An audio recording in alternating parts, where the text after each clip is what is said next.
How's it going, everyone? Ryan Schremp here with ToplessRobot.com.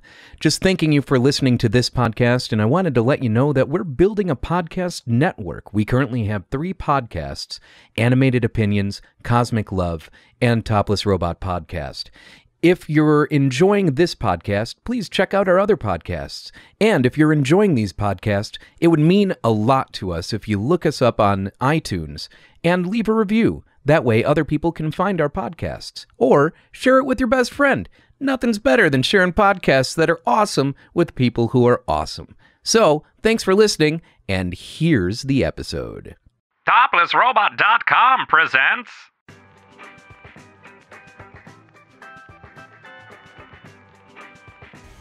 You're listening to Animated Opinions, the only podcast hosted entirely by digital entities. I'm a computer simulation. I am also a computer simulation. And today we are here to talk about the movie that replaced traditional actors and led to the rise of computer-generated entertainment, Final Fantasy: The Spirits Within.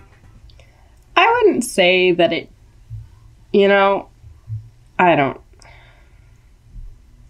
Mocap. How much of this was mocapped? Oh, how much of it was mocapped? I don't know. I really feel like all 1,327 scenes were mocapped. Really? Because it wasn't as aggressive as, like, a Zemeckis film. No, it's because they had a lot of, R&D people working on this that made it look better. So all of the hand and facial movements were done manually, and there was so much cleanup involved. So it looks less mocap-y than a Zemeckis film, but it still, to me, looks super mocap-y. This is why we have you here. We have an actually differing opinion on this film for once.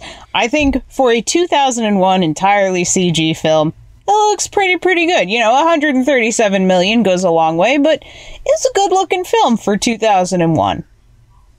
I mean, for 2001, it was fine, but at the same time, it's just... To me, it has not aged well. Or as well as other things have. What from 2001 has aged better than this? I'm double-checking my date here. I will say... I will take a similar year. If you say 2003 or 2005, I'm not going to split hairs over that. Monsters, Inc.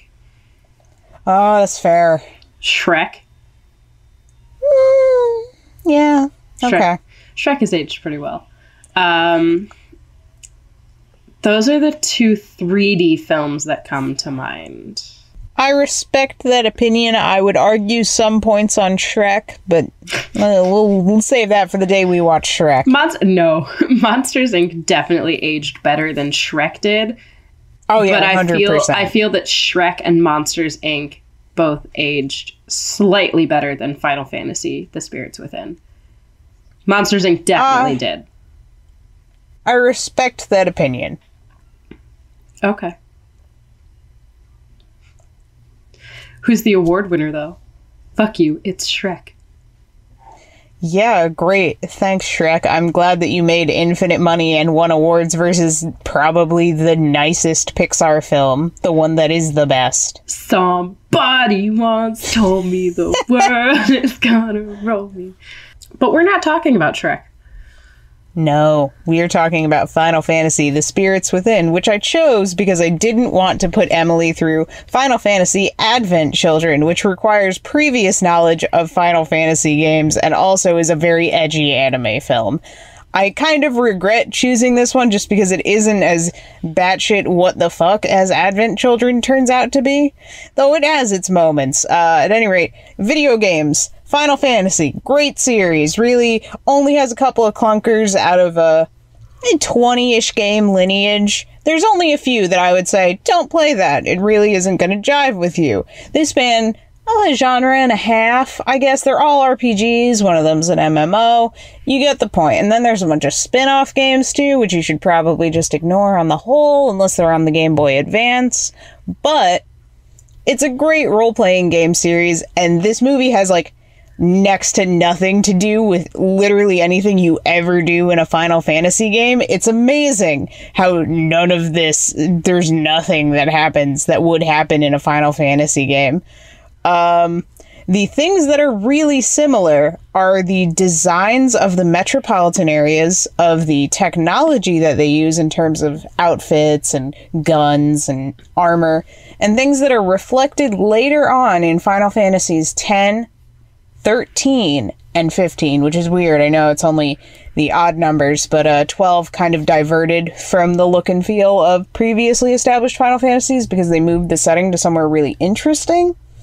And 14 is an MMO that's very traditional high fantasy. So you see a lot of future Final Fantasy design decisions present in this film in a way that isn't exactly how you'd expect them to be. Otherwise, this has little to no bearing on the entire Final Fantasy lineage other than being, oh yeah, they made a movie and they spent a shitload of money on it and Steve Buscemi was in it. Okay, moving on. So, you said all of those words, and I processed them, but they mean absolutely fuck all to me. Because, as you said, I am unaware of... I've never played a Final Fantasy game. I knew that Advent Children existed, I think. And honestly, I would have preferred you to give me, like, the real quick summation... the real quick summation of all the Final Fantasy games, and then had me watch Advent Children, because I think I would have been less confused because of these. No, Advent Children would require like an hour-long lecture on Final Fantasy VII for you to even comprehend most of it, and then I would have to be like, oh, also they changed this from the game to the movie for reasons. Also, this character backslid from the game to the movie for reasons. Also, this guy is one guy, but he's really a clone of another guy. It's a whole thing. He thinks he's this guy, but he's not, and then he finds that out, but he doesn't in this movie. It's fine. There would be so much more explanation about the characters alone. Okay. I promise you I made a good decision. Let's kind of get into the production of The Spirits Within a little bit before we talk about the plot of the movie and everything to do with the plot of this movie. The creative directing team, we had, names. We had Motonori Sakakibara, yeah. As the director of photography. The animation director was Andy Jones, and the conceptual director was Kani Kunitake. And this film, you would kind of expect it to be based out of Tokyo or based out of Los Angeles in the Hollywood area. But that assumption is incorrect. The production was based in Honolulu to maximize on the central location in the Pacific. And I guess that makes sense when half of your team is generally American and the other half of your team is generally Japanese. So they occupied a couple floors of Harbor Court in downtown Honolulu, and apparently they had people from 22 different countries working on this film over the course of it. As we've mentioned, the motion capture is extensive in this film, and it was done in the Hawaii Film Studios production facility. And it's done with the setup that everybody's pretty familiar with. You've got your black skin-tight suit and your 37 reflective markers, aka the ping pong balls. And they had a 16-camera setup. So generally what this means is you've got this big studio space and you've got your 16 cameras interspersed throughout that studio space so that you get your lovely 3D world. It's an unpopulated 3D world. So the result that you get back in about 2001, and it's pretty much the same nowadays as well if you're working with older motion capture software or simplistic motion capture software. And what you get is this 3D space that you can kind of rotate yourself around, and you get a stick figure. And that stick figure is matching the person's movement. And that is generally what you get back today, which is why there was so much cleanup that had to happen on this, because it's, new-ish in the world of mocap. Apparently, the original crew of animators that were hired to work on this film were not interested in using the mocap data and were just not about it. So Sakaguchi fired them all, like the whole team, and he brought him this guy, Remington Scott. Remington Scott is a fascinating person that if we were to talk about his contribution to the world of film technology, we would have to do another episode of podcast. He wrote some code, or helped write some code, that improved the look of the motion capture that they were getting back, and they hired on a brand new animation team that was far more willing to work with the technology. Wow. Okay. That's real weird. That's some Zemeckis shit. And I'm going to brand that. Well, it's less Zemeckis shit. So the original animation team was very much, I would imagine, traditional animators. And they didn't want to be controlled by the motion capture. And like we mentioned previously, the hand and face movements all had to be done manually because in 2001, you really had no way to get that fine control that you need over fingers and face, like any kind of face shape. So you had to do it by hand. And I say hand. Hand motion capture is the worst. When I was programming for motion capture, we just ignored hands and everything was based off of the location of the arms a la semaphore flag, because it was far easier than doing anything at the base of the arm joint. So it's like, well, you've got an arm, and based on that arm's location, that's what we're doing. Because having anything down by the hands was a nightmare because the hands cross over things so much and there's so much occlusion. Mocap. That's heinous and That's how I feel about that. This movie was a lot. It was total 141,964 frames. And each frame apparently took an average of 90 minutes to render. These people had a custom render farm. They had a support staff of R&D just for their tools, their hair, their queuing system. They had 40 full-time employees that were creating plugins for Maya. They were creating new motion capture code to make everything run smoother. And they ended up developing over 100 plugins for Maya, apparently. This is all production notes that we're getting. And the designers were switching between Autodesk Maya, RenderMan, and Power Animator. Now, I doubt that anyone listening to this has heard of Power Animator. It was known as Alias, and it was around from 1990 to 1999. The last stable release was 19 years ago, so it is defunct as fuck. Yeah, it was also part of the Nintendo 64's SGI-based dev kit, if you want to, get a better feel for how dated it is. And its last use was actually Pokemon the first movie. Ooh. So, so Maya is still around, obviously. Okay. RenderMan is still used. Power Animator is dead. So, they had like a special note about how the film's designers worked in dark rooms and the windows were draped in black curtains to prevent any glare. And I was like, yo, bitch, that's normal. Like, they say this like they're keeping the artists in dark caves. And I was like, no, dude, artists like it dark. They like to be kept in the dark. Unless you're a concept artist. For some reason, I've never met a concept artist that likes working in a dark office. They all want their pretty little spaces. I love them all. Concept artists want windows, plants, wood textured desks, they do, and watercolors for no, some like reason. the lighters, the compers, the modelers. The modelers had lights on in their room, but anybody that was working with light, comp, paint, roto, the texture guys liked to be in dark rooms.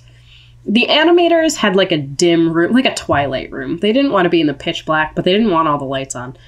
It's weird. The FX artists had their lights on too. I don't know why. But what I'm trying to say is it's pretty common to have a light-controlled environment. And if any of the curtains in these rooms slip just a little bit and the light gets in, the artists will freak the actual fuck out. They hate the light. And like, any crack of light on a monitor, it's just like, well, I can't work. You're like, tilt your goddamn monitor until I can get some fucking staples, Steven. Like, I'm not calling anybody out. That's the name that came to my head.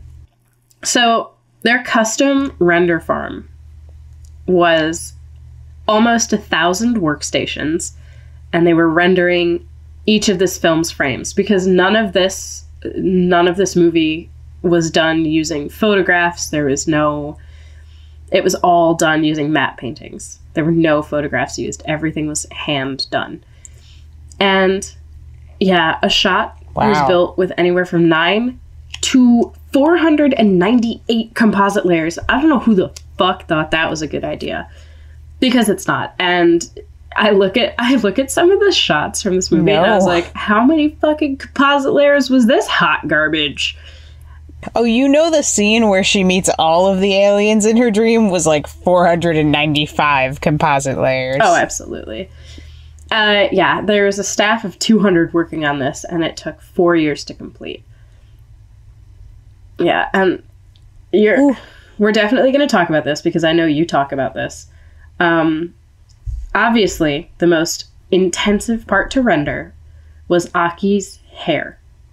And this is going to sound familiar to anybody who's, versed in Monsters, Inc. talk, because Sully's hair took forever to render as well.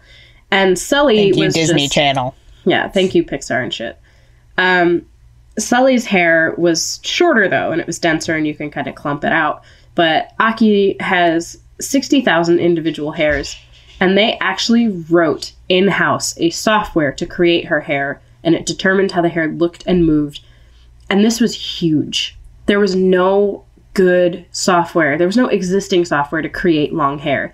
Nothing was adequate for their needs. And to do that is insanity. Like, the only character, and this character came later, the only character I can think of is Violet from Incredibles. And we've mentioned this before.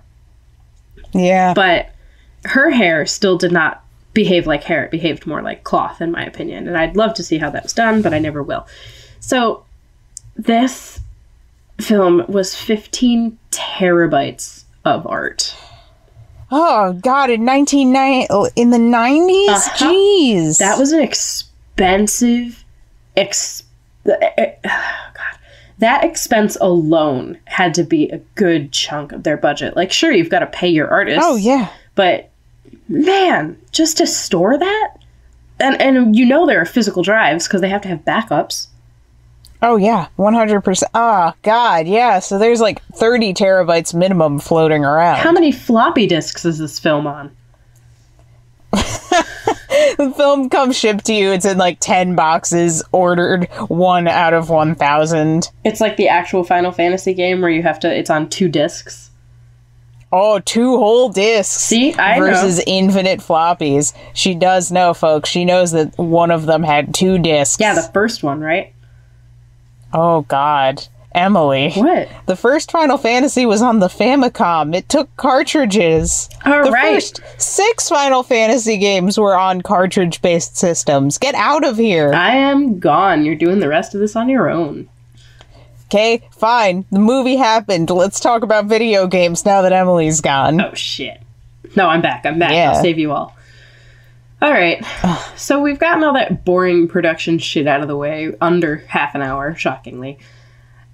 Let's get into the plot of this movie and how we start off with a logo for Square Pictures that is not a square. Yeah, I can't argue with you on that. I was going to be like, it's rectangles, squares and rectangles. You're right. It's not a square. Eat shit. Yeah. So this movie I'm about to describe, I want to say the first 12 minutes of this movie, I actively timed it. So get ready, y'all. This is an info dump. I'm buckled up, too. I'm ready. In 2065, Earth is infested by alien life forms known as phantoms. By physical contact, phantoms consume the Gaia spirit of living beings, killing them instantly. The surviving humans live in barrier cities, areas protected by an energy shield that prevents the phantoms from entering, and are engaged in an ongoing struggle to free the planet.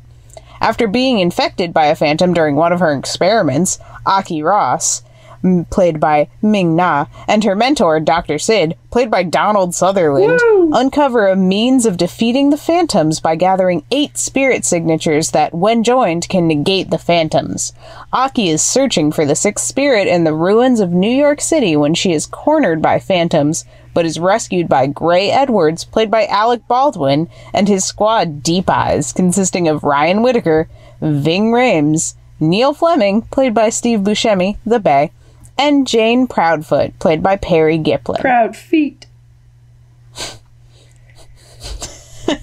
So that was 12 minutes of movie. I hope that you paid attention. No, that was definitely more than 12 minutes of movie. Because we go beyond. So she gets rescued and shit. She has her dream. She goes down to Earth. She gets rescued. She meets up with her ex. She goes back, talks to her mentor. Then they have this council meeting. Then it's revealed that they were just like, by the way, we can create a fucking laser beam of spirit energy. The Zeus cannon is in the next part, young lady. But we only reveal that she's been infected during an exchange at the Zeus cannon meeting. Fair. No, she, taps herself when she's hanging out with Dr. Sid. I wasn't paying attention. Yeah, too bad. She does. This movie shows everything 4 separate times because it knows that you're not paying attention. Yeah, the first time I didn't get it. It wasn't until they were like, Zeus cannon. And I was like, okay.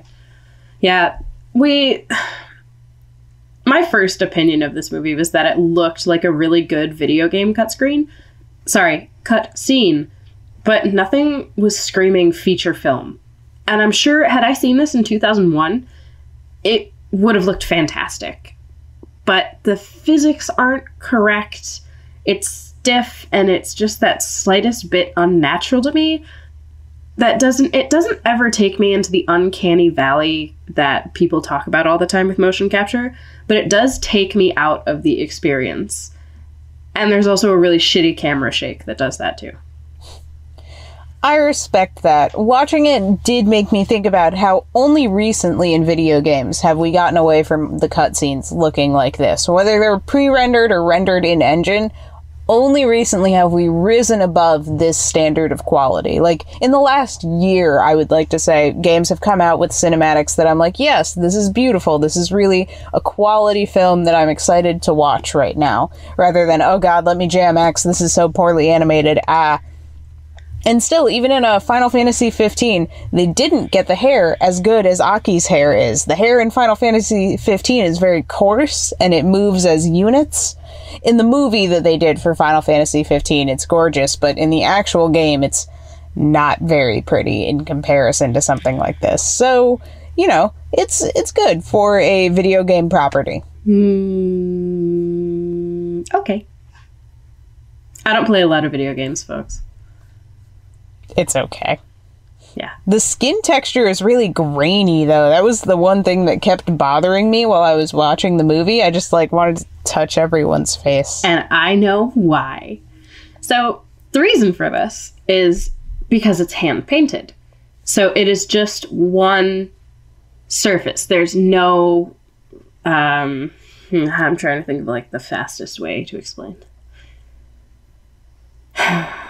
There's no bump map. There's no displacement. It's just a flat sheet. So all the pores and freckles that you see, they're beautifully painted, but it's like a porcelain doll face. You're not getting any interaction with the light.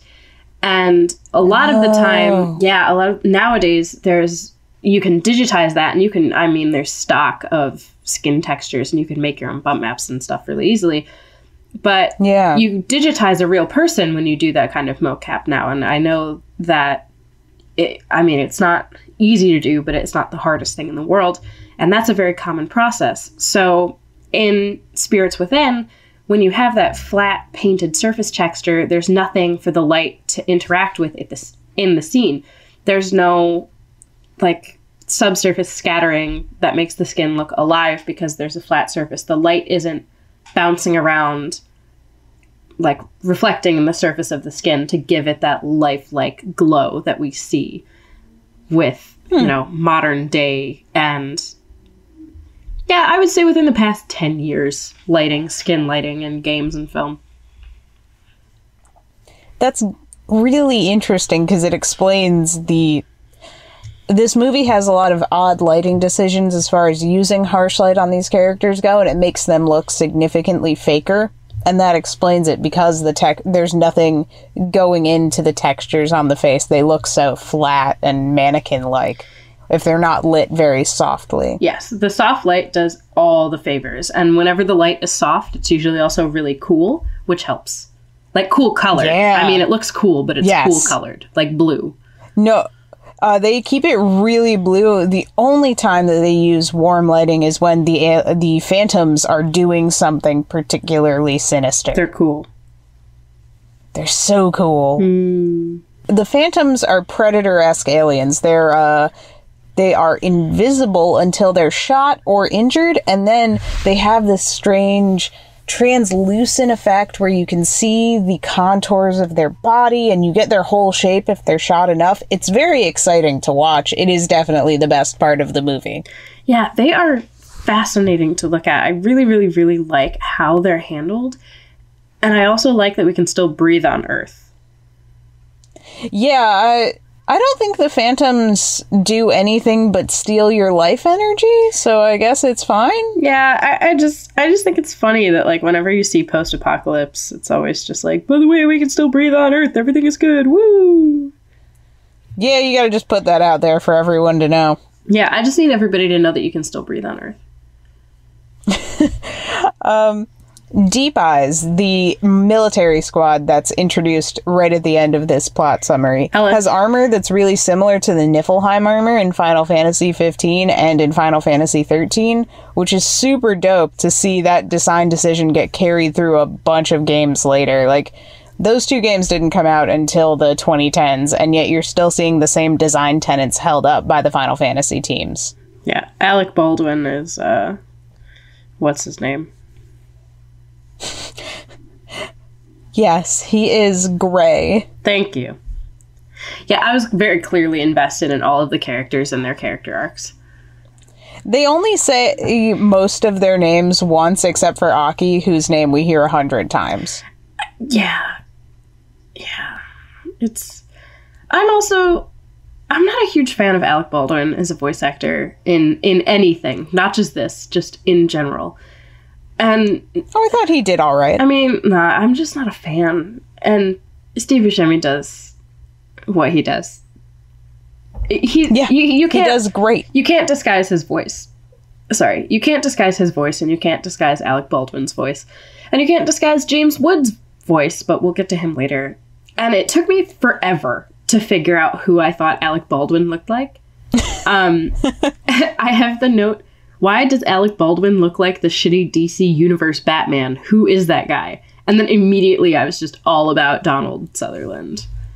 And yeah, Donald Sutherland is great. Yeah, and I do make a comment or 5 about the hair. Because even though her hair is very, very well done, it's still kind of like a very solid... It's like if you had somebody with normal hair and then put a lot of like really high hold hairspray in their hair and kind of made like a shell of hair with hair then moving over it. Because there are moments when her hair clips through her own hair and her hair clips through herself. And there are times when it doesn't move the way it should. So, I mean, it looks great, but sometimes it does not look the best. In her defense, I think that my hair sometimes clips through myself, because you will not believe where I have found hair and at what times. I mean, not the way hers does. You'd be surprised. At any rate, upon returning to her barrier city, Aki joins Sid and appears before the Leadership Council along with General Hine, James Woods, who is determined to use the powerful Zeus space cannon to destroy the Phantoms. Aki is concerned the cannon will damage Earth's Gaia, a spirit representing its ecosystem, and delays the use of it by revealing that she has been infected and the collected spirit signatures are keeping her infection stable, convincing the council that there may be another way to defeat the Phantoms.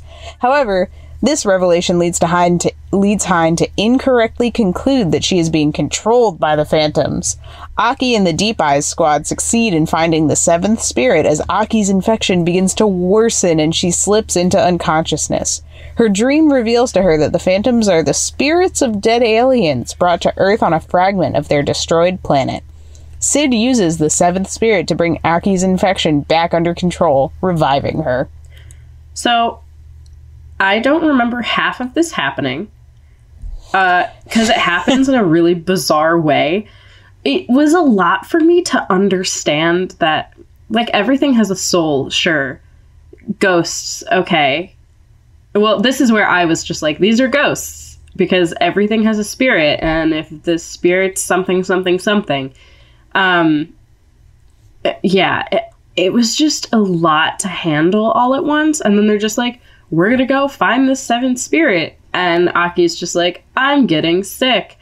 And in all of this, James Woods has told a couple people to accompany them on this trip and like to keep an eye on Aki and make sure that she's not a traitor.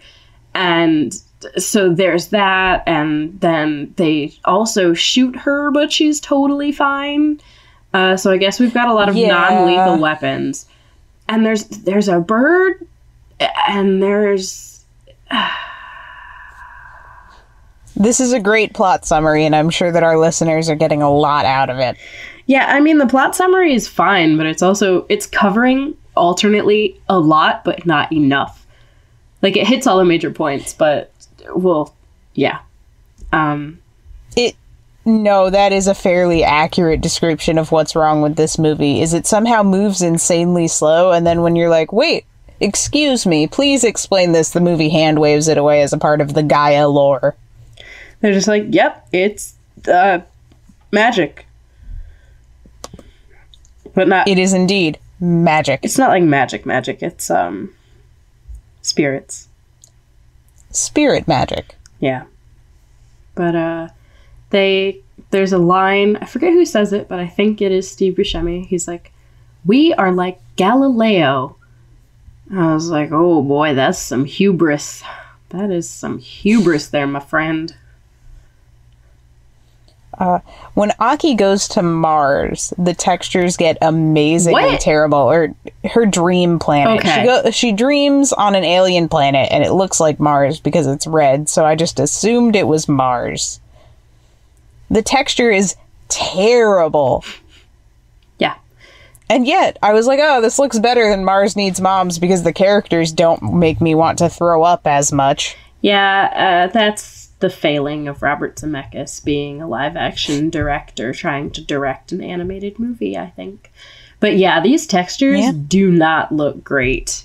The failing of most of them is that they're hand-painted. They're just not properly interacting with the light in the scene. And the comp layers here make sense. You can tell that something is a layer on top, that it's not casting a shadow, that it's not in the scene, it's then added in. And there's quite a bit of this. Yeah. When they introduce Hein, it's great because he's wearing this long leather jacket while he's in Space Court. Yeah. And I had to remind myself that, oh, he's the villain. He's not just wearing a leather lawyer jacket. It's a leather villain jacket, so we know how evil he is. Right. And, like, his slight underbite must mean that he's evil. And his leather jacket, and he kind of looks like Matt Damon, but it's James Woods. It's the voice of Hades.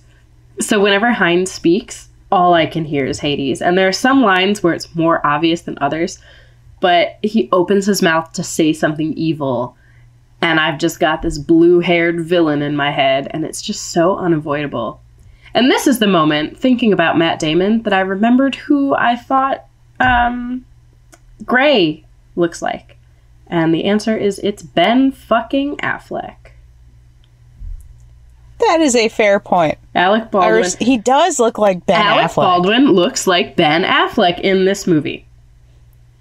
Yeah.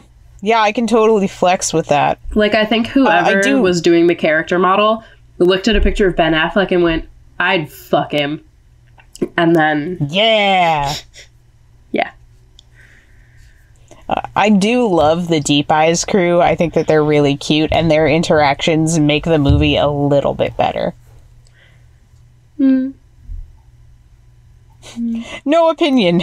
No opinion. Again, the lighting choices in the movie are really weird and not great. Yeah. And this is just early CG. It's unfortunate. A lot of early CG scenes in, when CG was becoming more and more popular, happen in the dark.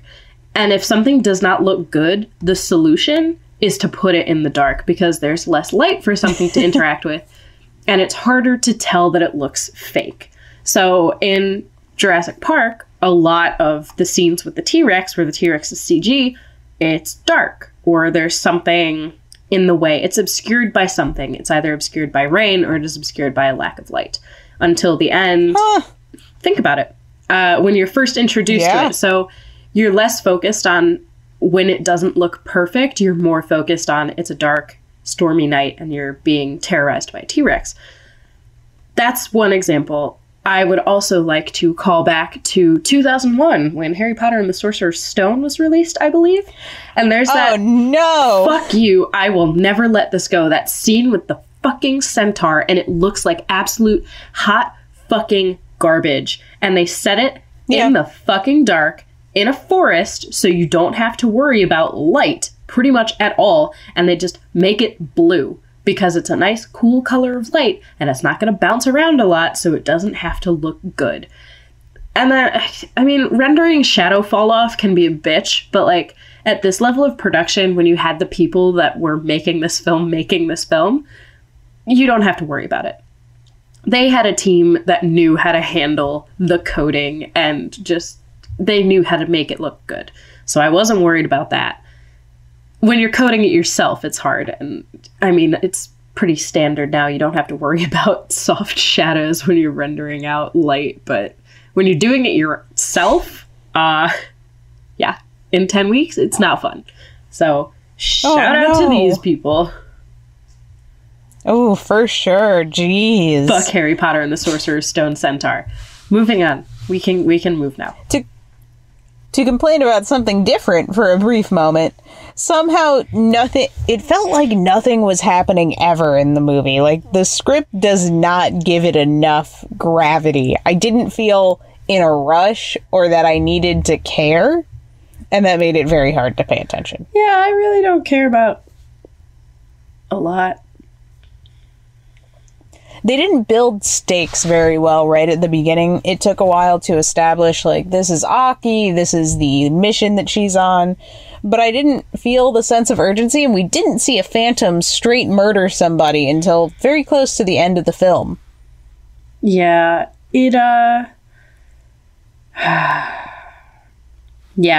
They tried to make it scary, but they also didn't want to kill off their cast that quickly.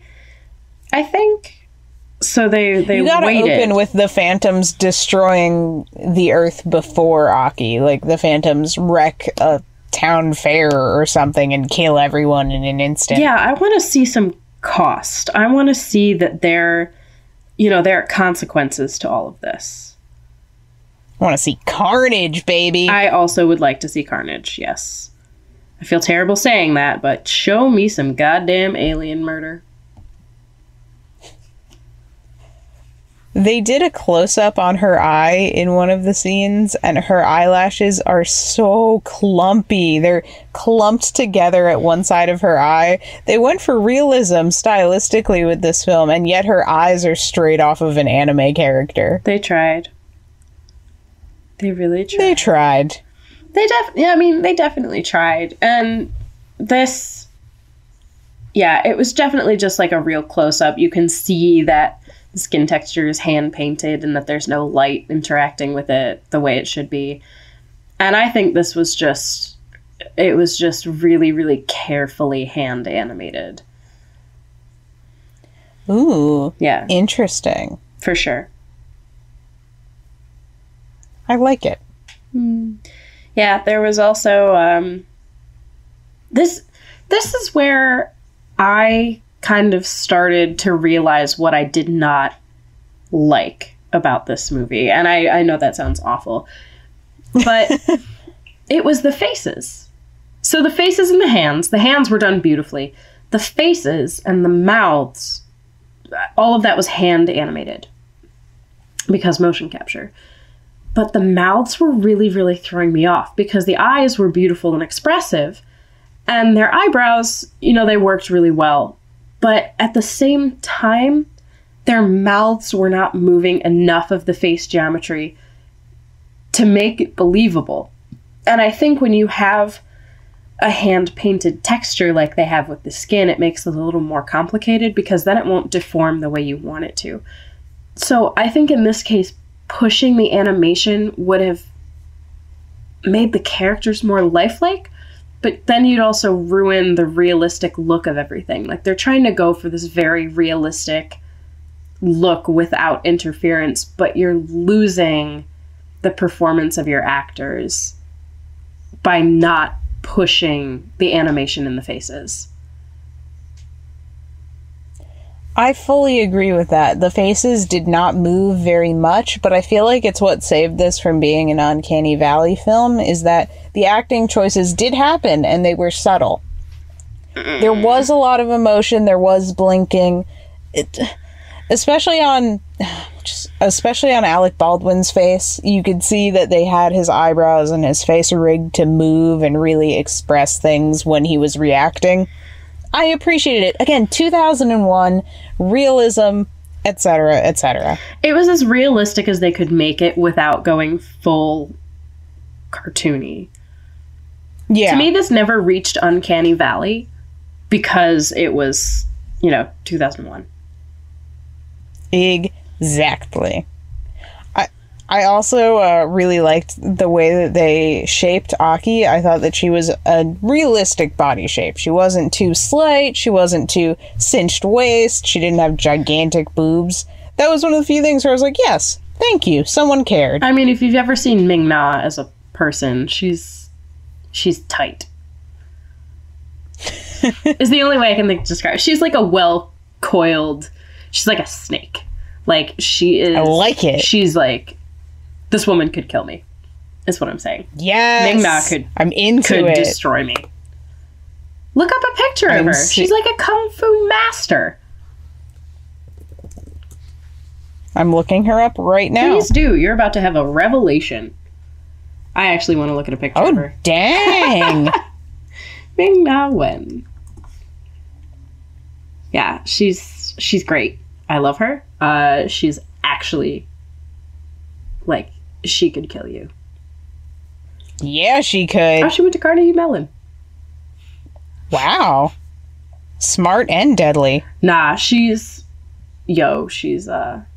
but she's very petite. She's very intense. And she could kill you. Yes, I'm into it. So, there you go. This movie reminds me a lot of a Ridley Scott movie overall, except for they spend so much time explaining the magic behind what's happening, instead of showing us things or doing things. It's just a lot of, the spirits, oh, Gaia. Yeah, it was like science, science, science, God, God, spirit, science, aliens. That was it. It was just like, you'll either pick it up or you won't. And at this point, there's a flying dragon creature that was super cool that distracted me from the fact that we are only 35 minutes into an hour 45-minute movie. My note is, oh shit, JK, an alien just ate that guy's soul. This is once again dope. So yeah, we were both a bit bored, I would say. Like, we not bored, we just weren't engaged. Not as engaged as we could be, but an alien ate a guy's soul and I was there for it. Yes, I mean, I was there for it too. I went, all right, that's how we're doing that. It brought me back. Yeah. The movie, this has a ship sequence in which we go to Tulsa? I really want to say it was Tulsa.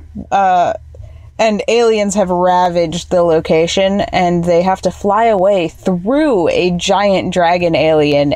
And the ship didn't move in a fun way. It just slid under it and then moved. The camera didn't pan or tilt with it. It was such an unexciting sequence for what could have been a very action-filled, intense scene. And this is because, as far as I'm aware, this is the fault of the motion capture. So, like I said earlier, when you're programming for motion capture, there's always a delay that you have to account for between what your actor is doing when the data is captured and the data you're getting back. So the movement itself is slow, and when you're using a majority of the motion capture data as your main animation, even with the cleanup, it's hard to speed it back up. So all of the action is really, really slow, kind of molasses-esque. Yeah, I guess it would be weird to have the spaceship suddenly be this fluid moving object when your characters have to be slow. Yeah. I don't know. That's how I feel, coming from kind of this programming place. This is the movie's biggest crime, though, being slow and over-explaining everything while still being a very standard science fiction cliche. The opening sequence was so cool and engaging because it was this dream and then she's running around in an abandoned city. But at 47 minutes in, I of course looked at the clock again, I felt confident that I could walk away from the film for a while without missing anything. The drink test holds up here, folks. I actually paused the movie kind of around this point and left to go get lunch. I left for an hour and came back to it and felt that I paused it, but I felt that taking an hour break from it was necessary after the almost under an hour slog that it took to get to this point.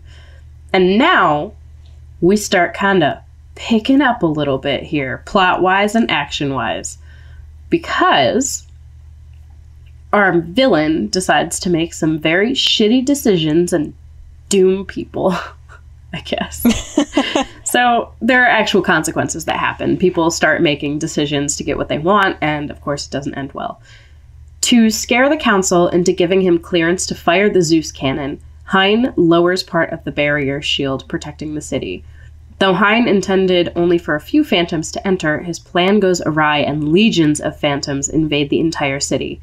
Aki, Sid, and the Deep Eyes crew attempt to reach Aki's spaceship, which is their means of escape. But Ryan, Neil, and Jane are killed by phantoms. Hein escapes and boards the Zeus space station, where he finally receives authorization to fire the cannon. Everybody's dead. Everyone is very dead. I have an edgy backstory, and I hate the scary aliens, and my wife and child are dead. That is Hein's entire characterization. Yeah, and this is where it's just aliens that are actually ghosts. The invisible things were ghosts all along? Oh my god, I never would have known that these invisible things that seemed like ghosts were actually ghosts. But I will give it this. These fucking things are... it would be terrifying. At watching this movie, I was not scared by these things. But if this was real, and this was my life, it would be absolutely terrifying because you cannot see these things. They're ghosts. They can pass through physical objects. They can pass through walls. They can pass through floors. They can fly through a ship. They just pass right through everything. And when they connect with you in any way, and no matter what the overlap, you die. They drag your spirit from your body, and that's it. So you would just see people dropping to their deaths, and there's nothing you can do about it. The alien, a giant alien dragon, destroys this entire ship's crew in 1 second. It's amazing. Yeah. It's a total party kill. Hayne just stands there and is like, "Oh, I fucked up," and continues on with what he's doing as though he didn't just get 15 people murdered. Well, because emotions are for your protagonists. Get it right. Villains can only be evil. Steve Buscemi is really carrying this movie. He was my point of light as I continued on watching this. Every time he was on screen and said a quip, my heart sang a little bit. Mm-hmm. He was pretty great. The aliens. God, I gotta go back to the aliens. I feel like they had this transparency toggle and like a color toggle, but another part of me continues to insist that movies are made only with willpower and actual fucking sorcery. So I'd like to imagine that these are just magic and I will never know how they are created. But I also was starting to question what the fuck Final Fantasy was, because after this movie, I was even more unclear as to what was happening and what universe that these could possibly exist in. And like what, like Monsters Ex Machina was just the whole movie. And I was like, okay, where are we going with this? How does this tie in? What is Final fucking Fantasy?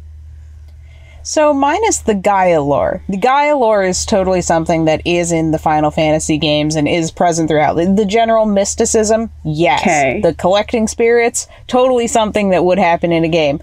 Literally everything else, not relevant to Final Fantasy, not anything like a Final Fantasy game. What they made this specifically as a standalone because they were worried that that knowing about the Final Fantasy brand would be too hard to expect film goers to do. Yet they branded it as Final Fantasy and gave it a weird subtitle and didn't market it as the beginning of a story or anything. So who saw this? Probably Final Fantasy fans, as evidenced by the fact that the box office was less than half of its production budget. We can safely assume that the only people that saw this were disappointed Cloud was not in it.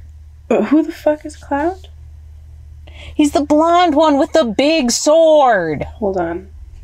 Oh my god, if you don't know who Cloud is, we can't be friends.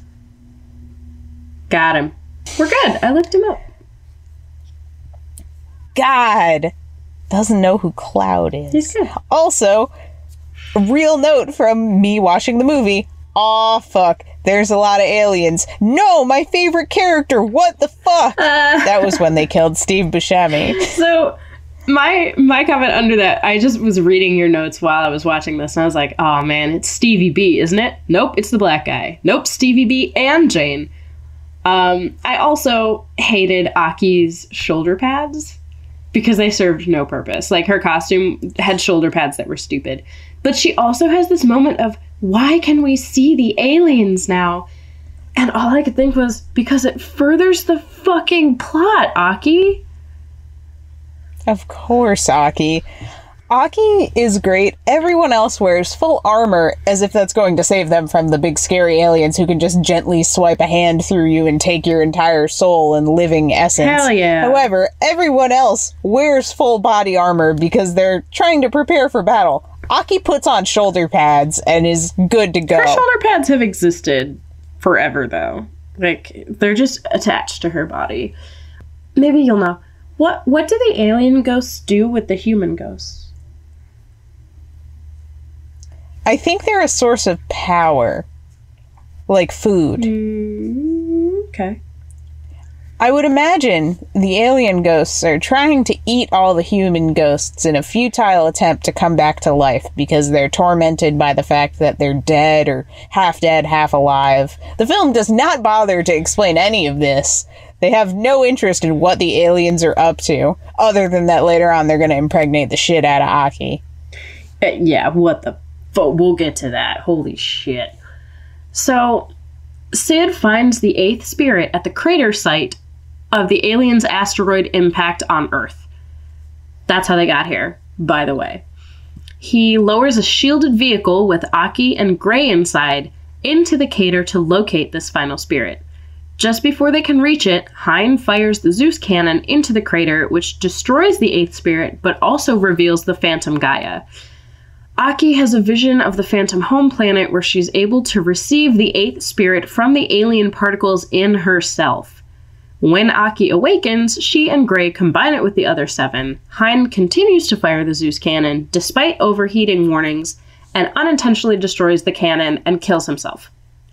Gray sacrifices himself as a medium needed to physically transmit the completed spirit into the alien Gaia, and then the Earth's Gaia is returned to normal because the phantoms then ascend into space, finally at peace. Aki is pulled from the crater, holding Gray's body, and is seen looking into the newly liberated world. What the fuck?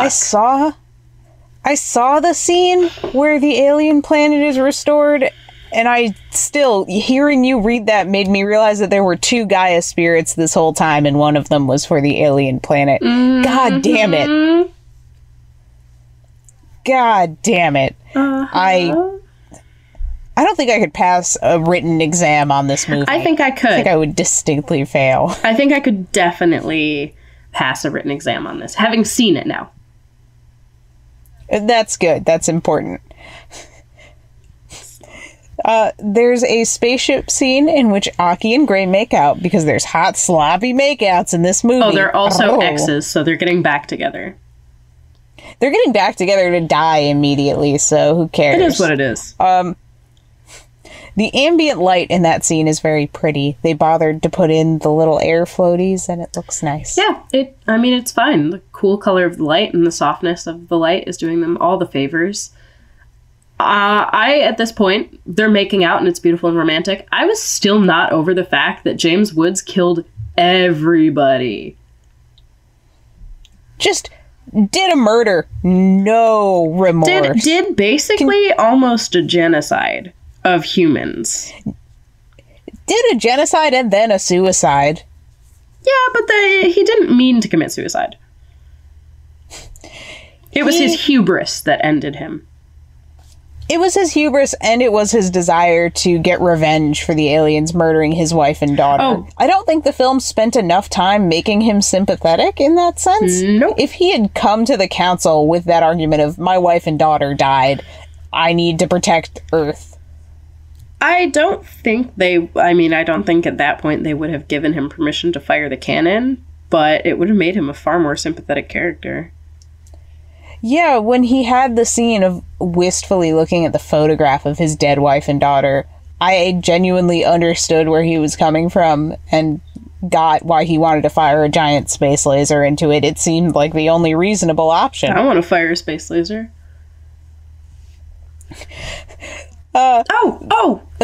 Wait, hold on. Space laser. They built this giant space cannon, which seems to act also as a space station. And they shot it into space and then decided what to fucking do with it? Yeah, if they already had the space laser when the asteroid landed on Earth, you'd think they would have used the space laser to destroy it so it wouldn't make a big fucking crater on Earth. Do you think it was a post-space crater thing? Like, everyone decided that we needed a space laser in hindsight? I don't know. I didn't make this. That's a good point, though. Who approved the budget and the building of the Zeus cannon only to say that Hain couldn't fire it? Yeah, well, I once again, I'm unclear. I had no idea what was happening anymore. They maybe saw God, or they saw a spirit that was God, that is also the Kraken and is slowly overtaking the whole planet. What? Yeah. I thought that was just one of the phantoms. I thought that was the Gaia, the phantom Gaia spirit. Was it blue or was it red? It was red. Then it's a bad guy. Well, but it was coming up from the crater. No, it was a bad guy if it was red. That was like the final phantom. Right. That was what it was, because they shot the landing jelly when they crashed in the crater, which they have landing jelly?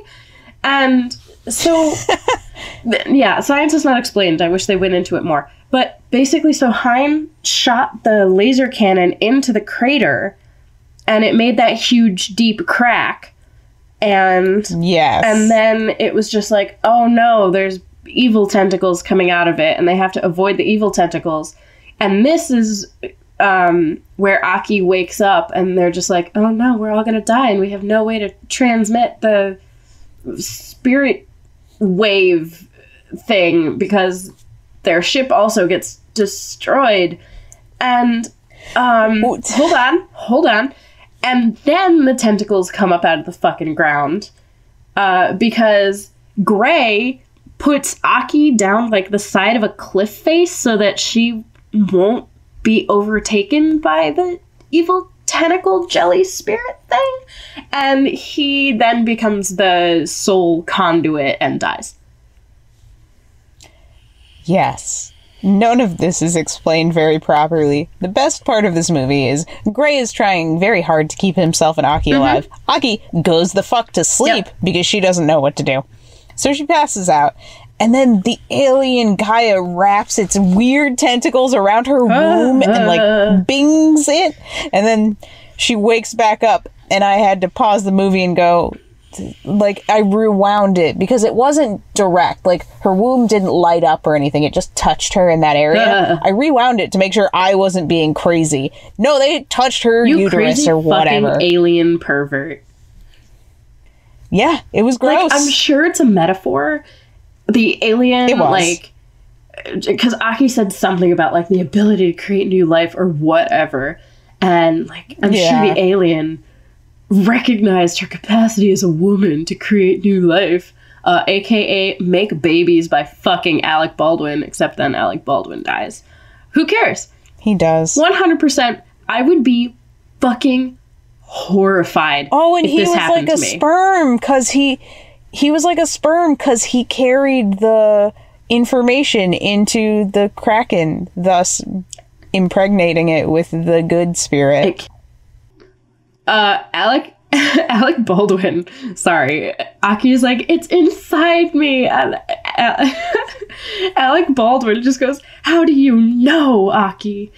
And I was like, because in a dream, a scary alien impregnated me with its spirit. Like, I would just straight up throw myself off that fucking cliff. 100%. There's no point in continuing to live at that point. Could not.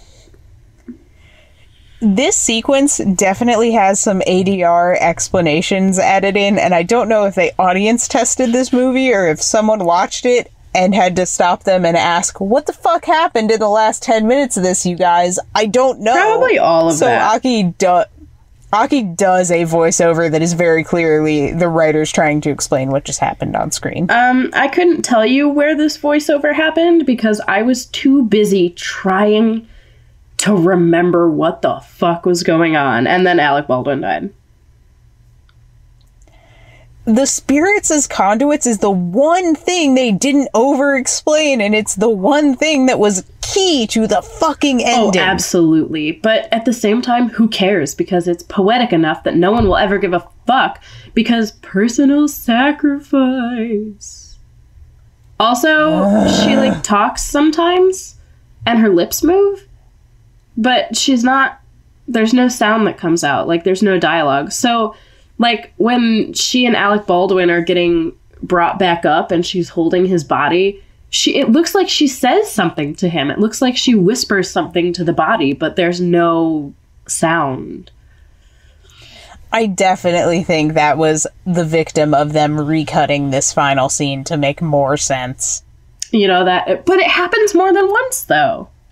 In the film. Yeah, that's what shows me that they recut this at the last minute and took shit out because it made it make less sense. And added in her saying something that kind of explained what was happening. And yet she didn't have the courtesy to explain the spirit as conduit thing. Yeah. So Aki kills all of the ghosts, even the nice ones. I said, I have questions for Al and Jeff. Maybe they wrote the script? Oh, yep, they wrote the script. So the two scriptwriters are named Al and Jeff. I don't have their last names, but I made a note that I had questions for them. Also, the first ending song is like 100% early 2000s end of movie song. And I watched through all the credits. It really I watched is. through all of the credits. Oh, I did really like the soundtrack because they made an effort to use the female vocalist and big orchestral style of Final Fantasy. They didn't do it for the whole thing, so it wasn't too crazy. The score in the middle is lacking, but for the beginning and the closing, they did the Final Fantasy thing of the orchestral with the woman very mournfully and beautifully singing a song, and I appreciated it. It was a nice nod to the series. And then, after that song is over, they bring in fucking Lay Arkensteel. Yeah, we can't all be perfect, Emily. It started playing, and like I started a note about how small the crew was. Like, it says 200 people, but as you're watching through the credits, it does not seem like that many people. I start, shockingly small crew. Is this fucking Lay Arkensteel? It fucking is.